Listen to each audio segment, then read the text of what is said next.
Yo durante mi bachillerato, por razones de que yo soy venezolano y vivo en Venezuela, y en los años 59, 60 hubo un gran movimiento social en Venezuela, me vi involucrado en hechos políticos, ¿no? Hechos políticos, y me gustaba la propaganda, ¿no? Así que dije, bueno, voy a estudiar comunicación social. Y me metí en la escuela de comunicación social, estudié comunicación. A mí siempre las cosas me han pasado como muy rápido en la vida, ¿no?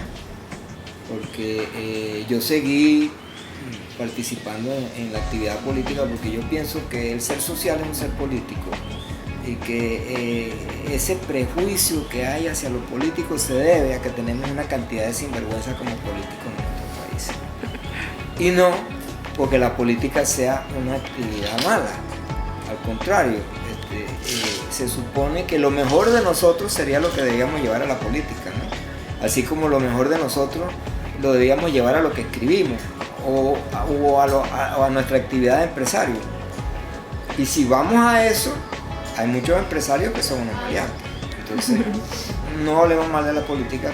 Vuelvo a lo que estaba diciendo de cuando empecé a estudiar periodismo, cuando yo estaba en el séptimo semestre, estaba estudiando periodismo de opinión. O sea, que el periodismo de opinión es un periodismo bastante específico donde uno generalmente una o dos cuartillas da la opinión sobre un tema, ¿no? Y tenía un periodista de opinión que dándome la clase que era del diario El Nacional, que era el principal diario de Venezuela en esa época. Y un día, terminando el semestre, me dijo, ¿tú no quisieras trabajar en El Nacional? Y le dije, yo sí, pero yo no me había graduado, ¿no? Entonces me dijo, bueno, no te puedo dar un puesto todavía, pero te voy a dar una beca. Entonces me dieron una beca y empecé a trabajar en El Nacional. Tenía una semana trabajando. Él me dijo, ¿qué quieres hacer? Le digo, periodismo económico, porque me gustaba la economía y me gustaba el periodismo. Entonces me mandaron a la redacción económica. En la redacción económica, si mi mente no me falla, habían 12 periodistas en ese momento. Entonces yo llegué un día, en la tarde, y empecé a redactar lo que los periodistas llamamos el caliche, que son de las noticias de prensa, caliche es basura, ¿no? Por supuesto. Entonces lo que nada no sirve, la información que viene en los comunicados de prensa, que ningún periodista quiere trabajar, se la tiraban a los pasantes, ¿no? Y me ponían el poco de caliche y yo tenía que hacer mi caliche, ¿no? Ese fue el primer día, ¿no? Va el segundo día, sigo haciendo caliche, y el tercer día llego temprano ese día porque no tenía clase y no hay nadie en la redacción económica. Como a las 10:30 el jefe de redacción manda a decir que porque no hay ningún periodista, que quien cubre una noticia, que hay una rueda de prensa del ministro de Economía. Y no hay ninguno. Le dice, Chacín, vaya usted. Esa es mi noticia. Y regresé y empecé a redactar mi noticia. Como a las 2 había una rueda de prensa del ministro de Energía. Y dice, ¿dónde están los periodistas? Nadie sabía. Chacín, vaya y escriba la noticia. Dice. Y así pues transcurre el día completo, ¿no? Y al día siguiente yo como que tenía una intuición que algo me iba a llamar, que yo tenía que llegar temprano. Y como me habían dicho que cubrir una noticia en la mañana, yo llegué como a las 6:30 de la mañana al periódico para ver qué podía pasar ese día, y empecé a revisar el periódico del día anterior para ver cuáles eran los eventos, etc. Resulta que la administración del periódico le había dado vacaciones a todos los periodistas de economía juntos y todos se habían ido lejos y no había periodista económico. Así que tuve un mes solo en la redacción. Casi me muero, pero tuve un exitazo. Por supuesto, no me había graduado. En Venezuela, para ser periodista, tú tienes que tener el título, porque hay una ley de ejercicio del periodismo. Yo no había hecho la tesis aún, estaba en ese proceso, pero me hicieron una excepción. Me dieron 6 meses para terminar mi tesis. Y cuando terminó el mes, el dueño del periódico llamó a todos los periodistas de la sección económica y dijo, bueno, vamos a reasignar la fuente. Y dijo, vamos a hacerlo democráticamente, digan ustedes lo que quieren. Entonces, estaba yo, que era el último de los periodistas, yo digo, me van a poner caliche otra vez, ¿no? Y me dijeron, ¿y usted qué quiere, Germán? Energía y petróleo. Usted va a ser redactor de energía y petróleo. Y quedé, bueno, de ahí en adelante estuve todo el tiempo que estuve trabajando en el periodismo en Venezuela, haciendo informaciones de primera página y de alto impacto, porque la fuente determina mucho. Yo llegué a hacer hasta 6 y 7 noticias de primera página en un día por eso. Porque primero porque me daron solo y después porque me dieron la fuente más importante del país. Entonces, bueno, de allí, por las noticias que hacía el ministro de Energía y Minas, Humberto Calderón Berti, un día me mandó a llamar y me dijo que si yo quería ser asesor de él. Le dije, bueno, lo que pasa es que yo estoy en el Diario Nacional, pero dijo, pero si te vienes para acá, vas a coordinar las conferencias de la Organización de Países Exportadores de Petróleo, OPEP. Y yo le dije, sí, me vengo. Y pedí renunciar al periódico. Entonces, en una conferencia, en la 25ª conferencia de la OPEP, conocí un grupo norteamericano que quería hacer una revista internacional y me preguntó que si yo quería ser el editor general de la revista. Era una revista sobre energía que iba a tener distribución en 140 países. También dije que sí, me fui para allá. Y bueno, seguía siendo periodista, ¿no? Y escritor. Era un periodismo interpretativo, donde yo era mi propio jefe y eso me gustó. Porque es que en los periódicos al periodista le dan muy poco margen de decisión. O sea, el dueño del periódico orienta la acción del periodista. Y le voy a dar un cuento de una vez que pasó. Yo estaba en la redacción del periódico, había terminado la noticia económica y había un meeting político en la noche. Y, era del Partido Comunista, pero no había quien lo cubriera, ¿no? Entonces el jefe de redacción me llama y me dice, oye hermano, por favor anda a cubrir esto, pero cubre sobre todo violencia y disturbio. Wow, por supuesto yo me molesté mucho que él me dijera eso, porque eso no es ético, ¿no?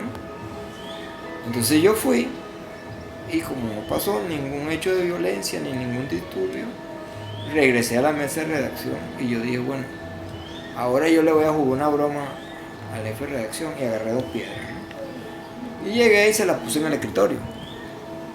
Y me dijo, ¿esa vaina qué es? ¿Esas piedras? ¿Por qué me pones esas piedras? ¿Dónde está la noticia? Yo, no, usted me dijo que cubriera violencia y disturbio. Como no hubo nada, no tengo nada que escribir. Yo agarré 2 piedras y las iba a tirar si tenía oportunidad, para que hubiera violencia y disturbio y tener que escribir. Pero como no tuve oportunidad, le traigo las 2 piedras para que vea que sí es verdad. Y me dijo, no seas pendejo, anda a redactar tu noticia como te dé la gana, pues. Entonces, eso te dice por qué a mí me gustó ser mi propio jefe.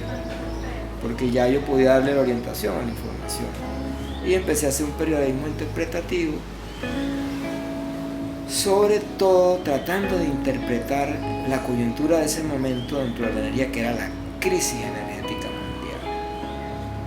Y la revista se llamaba Energy Détente. Détente es una palabra que quiere decir en francés distensión. Y con eso nosotros queríamos decir que tenía que haber una distensión energética o íbamos a entrar en una crisis mundial que iba a llevar a una guerra. Y nos fue muy bien. Cuando ya tenía varios años en eso, ya era medio empresario y medio periodista.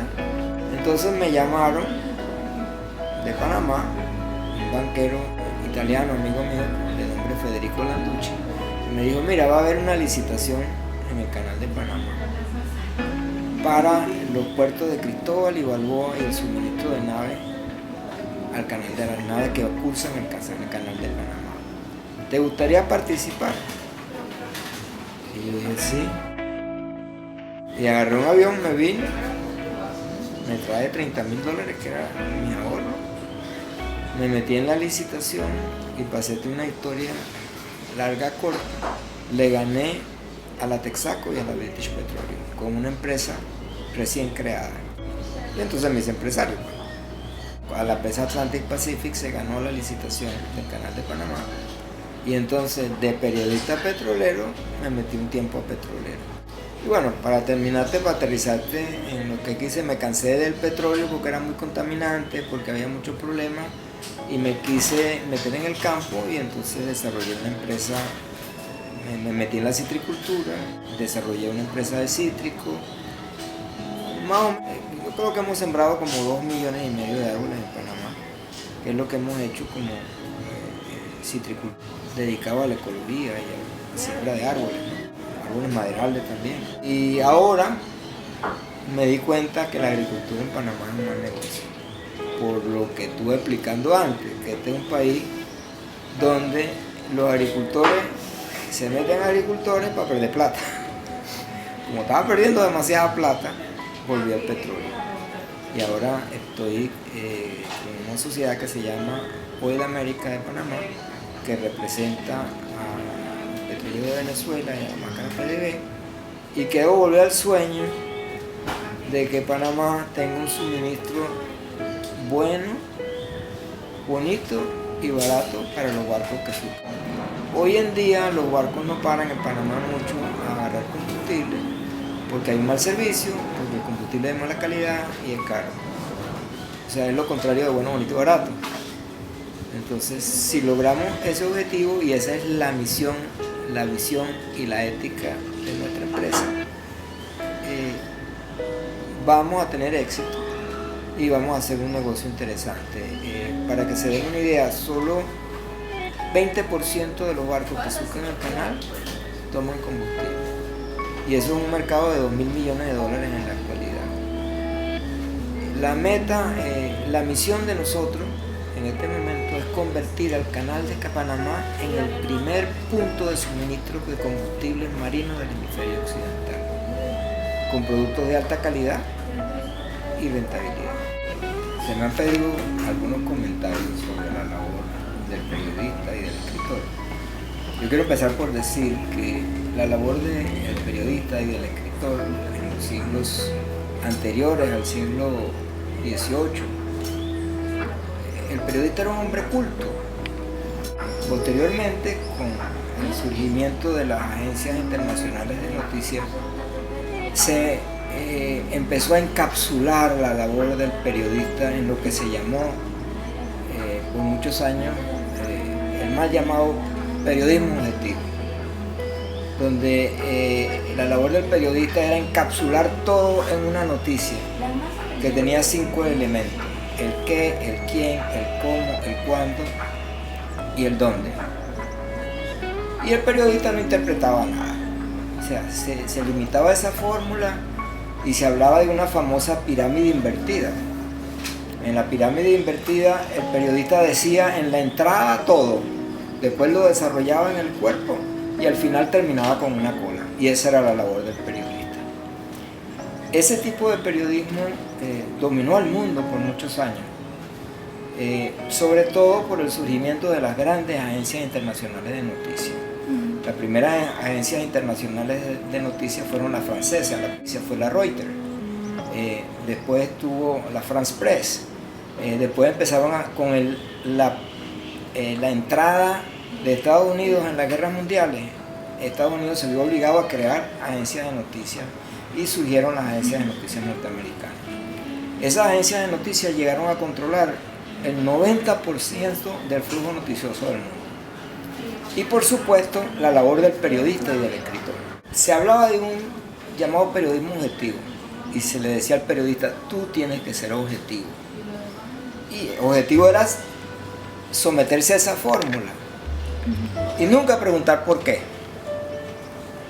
Nunca decir por qué ocurren las cosas, cuáles son las consecuencias sociales de la noticia, cuáles son las consecuencias políticas de la noticia. Empezaron a surgir, después de la Segunda Guerra Mundial, comienza a surgir lo que se llama el periodismo interpretativo. El ejemplo más famoso surgió en la Universidad de Yale, con la revista Time, donde se empezó a interpretar la noticia. Ya no era tanto el qué, el cómo, el cuándo, el dónde, sino el por qué. ¿Cuáles son los impactos que tiene lo que está ocurriendo hoy sobre nuestra vida y sobre nuestro futuro? Las ciencias sociales cambiaron radicalmente la visión de la comunicación. Porque cuando se empezó a estudiar el proceso de comunicación, y todo el que ha estudiado el proceso comunicacional sabe que hay un emisor, hay un mensaje, hay unos canales y hay un receptor. Pero la primera pregunta es, ¿puede el emisor emitir un mensaje sin ser subjetivo? Y la pregunta inmediata es no. Porque cuando uno codifica un mensaje, lo que uno codifica, lo que dice, las palabras que usa son eminentemente subjetivas. El receptor va a percibir el mensaje. Todo el que ha escuchado algo sabe que el receptor interpreta lo que quiere de lo que le dicen, ¿no? Hay un famoso jueguito que se jugaba cuando yo era niño, donde se hacía una cadena y uno le decía al primero un mensaje y se lo iban pasando. Y al final, el que terminaba decía lo que había oído y no tenía nada que ver con lo que salía al principio. Sí, el telefonito, correcto, no me he olvidado la palabra. El juego del telefonito es una prueba fehaciente de la subjetividad de la comunicación. Entonces, en el mundo moderno no se puede hablar de una comunicación objetiva y tampoco de una comunicación imparcial.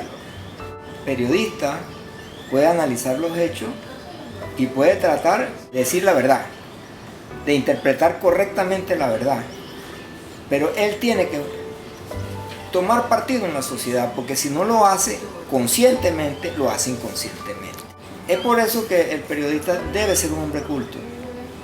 Y yo le digo a ustedes que son estudiantes, que no se limiten a aprender el ABC de las cosas. Ustedes tienen que leer, tienen que estudiar, tienen que profundizar en los hechos. A veces el empresario o el periodista dicen, ¿para qué yo quiero saber de filosofía? Pero es que todo el mundo es un filósofo. Lo que pasa es que hay gente que es filósofa sin saber que lo es y está repitiendo la filosofía de los demás. Y es un actor inconsciente de los hechos. El escritor y el periodista deben comprometerse con su sociedad y deben estudiar a profundidad los valores de la sociedad y la filosofía. Aquel que no sabe de filosofía y de economía repite como loro lo que le dicen los demás. Y el periodista no debe hacer eso. Pensando en el nuevo periodismo, ¿qué debe ser el nuevo periodismo? Debe ser un periodismo interpretativo, para decirle al público las consecuencias de los hechos cotidianos y no simplemente el hecho cotidiano. A veces uno ve las noticias en televisión y va viendo una cadena de cosas que pasan y parece que no tuvieran ninguna conexión, que no hubiera ninguna trascendencia. Y ustedes, si ustedes agarran las noticias del día, van a ver que eso es así. Pero también, si las analizan un poco, se van a dar cuenta que se puede haber escrito de otra manera. ¿Qué tiene que ver esto con la formación del periodista? Un periodista joven panameño que no sepa que Panamá fue una colonia americana, está perdido. Que no sepa cómo el canal pasó a manos del pueblo panameño y cuál fue la labor política que hubo que hacer, sigue perdido. ¿Qué pasó en la independencia de Panamá? ¿Qué hicieron esos prohombres? ¿Por qué los prohombres se fueron a negociar el canal de Panamá a Estados Unidos? ¿Eran agentes de la empresa que querían construir el canal, de la empresa del ferrocarril? ¿Sí o no? Yo no voy a responder esas preguntas porque es otro tema, pero lo que estoy indicando es que un periodista que no sepa esas cosas está perdido, no puede saber en qué país vive. Por ejemplo, en este momento estamos en un país dominado por los comerciantes, donde los productores, y me refiero a los productores industriales y agrarios, tienen muy poca influencia en la sociedad. Entonces, como consecuencia de eso, cuando usted está sembrando maíz, los precios del maíz están altos, porque los comerciantes los traen caros. Pero cuando usted va a cosechar, los precios del maíz se caen y usted recibe muy poco por su producto. ¿Quién se beneficia? El comerciante. Un periodista que relate esos hechos nunca se va a dar cuenta de que esta es una sociedad dominada por comerciantes. Y ese es un hecho tan significativo para un escritor, y es un ejemplo de por qué el escritor tiene que ser un hombre culto.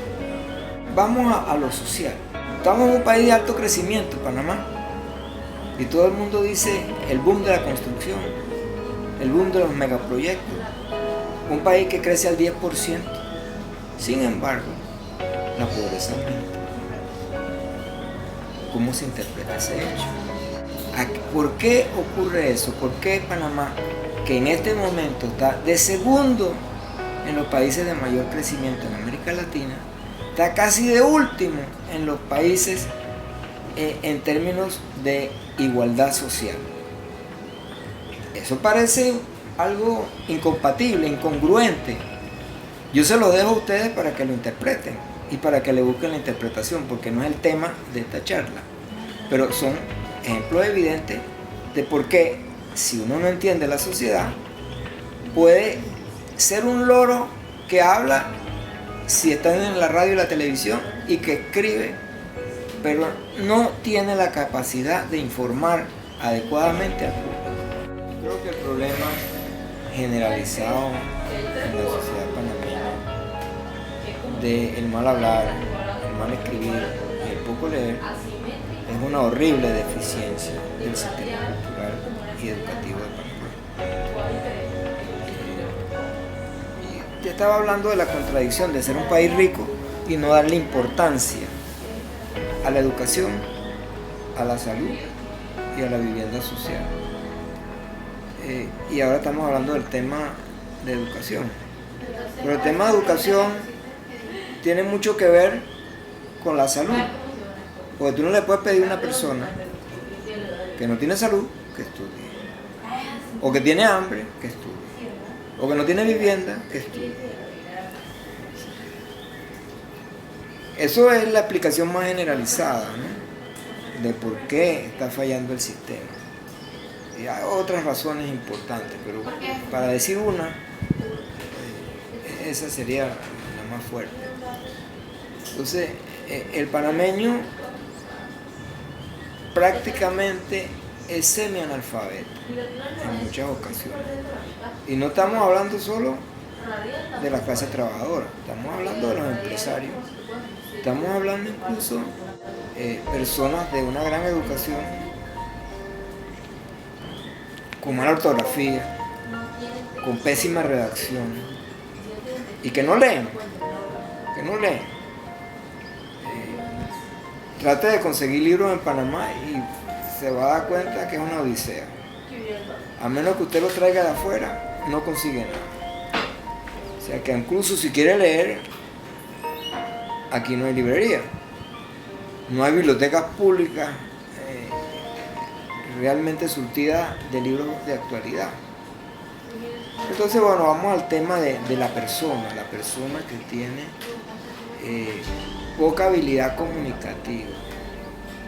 A veces hay personas de poca educación, de poca habilidad comunicativa, muy exitosas en lo que hacen.